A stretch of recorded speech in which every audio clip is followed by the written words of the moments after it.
Do you find yourself heading to the nearest Cinnabon or grocery store when you want delicious cinnamon rolls? Or maybe you think cinnamon rolls are really difficult to make and so you haven't made them before? In this video, I'll be sharing with you an easy recipe and 5 tips for making the most delicious and fluffiest cinnamon rolls you've ever had. If you're new to my channel, my goal is to share easy, delicious recipes that you can recreate at home for your friends and family. If you haven't hit the subscribe button yet, I encourage you to do so. Also like and share this video with your friends and family. Alright, let's get started.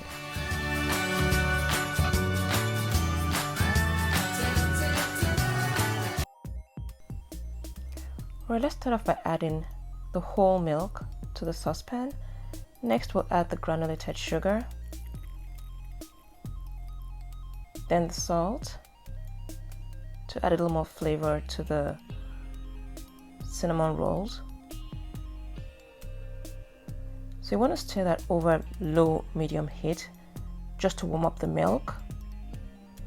Then we'll add the unsalted butter. So here I'm going to share the very first tip with you.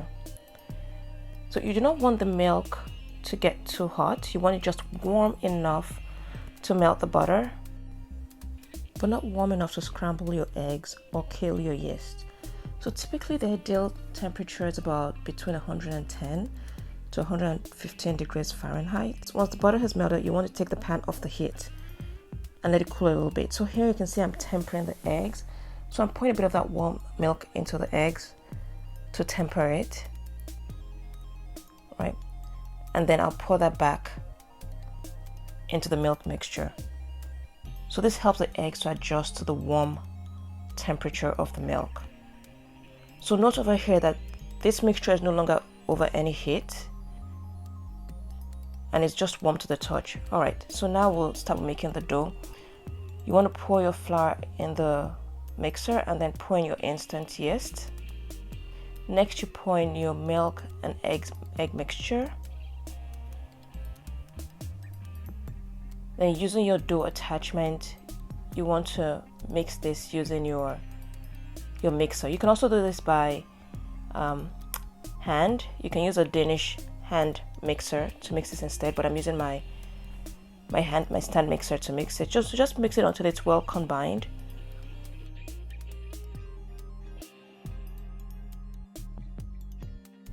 So here you see that's perfect. So we're ready to take this out of the mixing bowl. So you see it's a little sticky, and that's fine. That's exactly what you want it to look like. You don't want your dough to be too dry at this point. So scrape it off the dough hook and then turn your dough onto a floured surface. So the flour will ensure that your dough doesn't stick to the surface when you start kneading it. Next, you want to dust some flour onto your dough and then start folding it in like so. So fold it in until it's no longer sticky to your hands.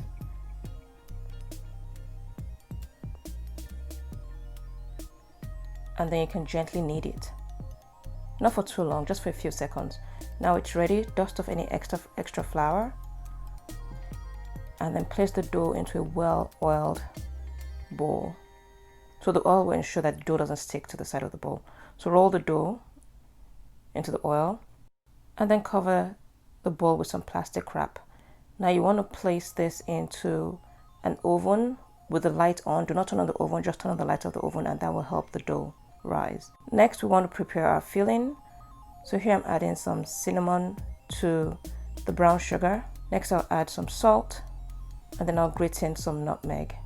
Alright, so just stir that around, mix it until it's thoroughly combined, and then set that aside. Next, we are going to prepare our pan. So just generously coat the bowl with some butter.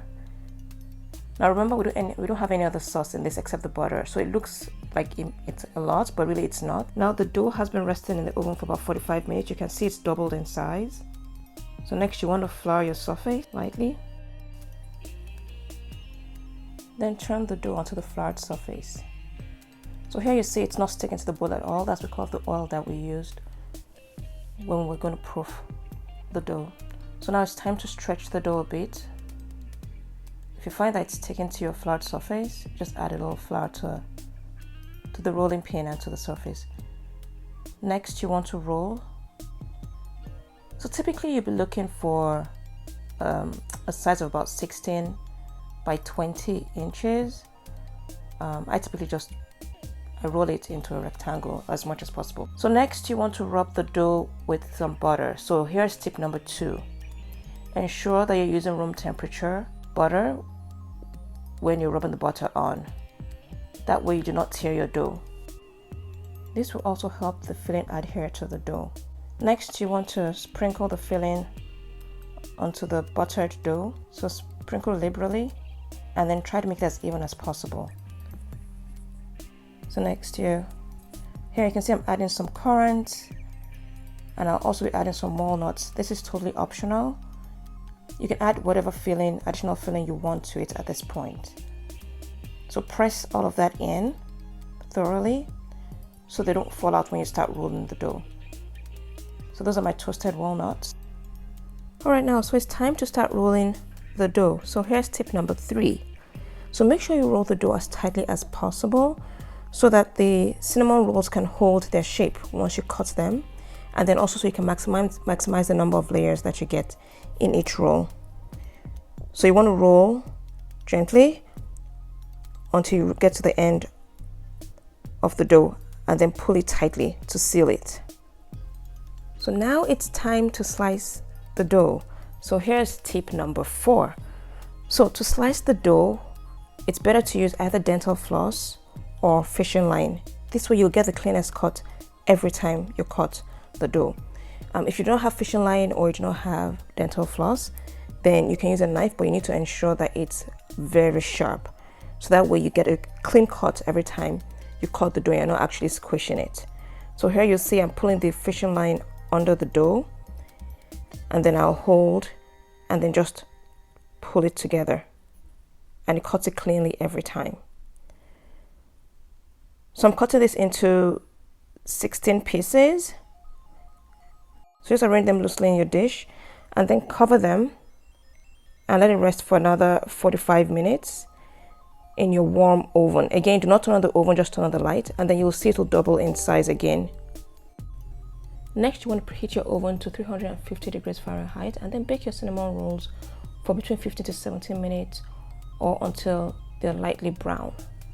Bring them out of the oven and let them cool on the countertop. So here's your last tip. You want the rolls to cool down for about 5 to 10 minutes at least before adding the frosting on. If the rolls are too hot, then the frosting will melt off of your cinnamon rolls. While they're cooling down, we'll start working on the cream cheese frosting. Cream your butter and cream cheese together until they're well combined, and then add the icing sugar. Next, scrape down the sides of the bowl, make sure everything is well incorporated, and then add your butter vanilla emulsion. So whisk again one more time and your cream cheese frosting is ready.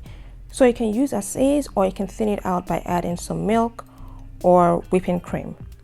So in this case, I'm adding about a tablespoon of whipping cream to it just to thin it out a little bit. And then that way I can actually drizzle it on, or I can spread it on. It depends on how you like it. Alright, next I'm going to cut out a few of the cinnamon rolls, and then I'm going to drizzle some cream cheese frosting on one of them, and then I'll spread the cream cheese frosting on the other so you can see what I'm talking about.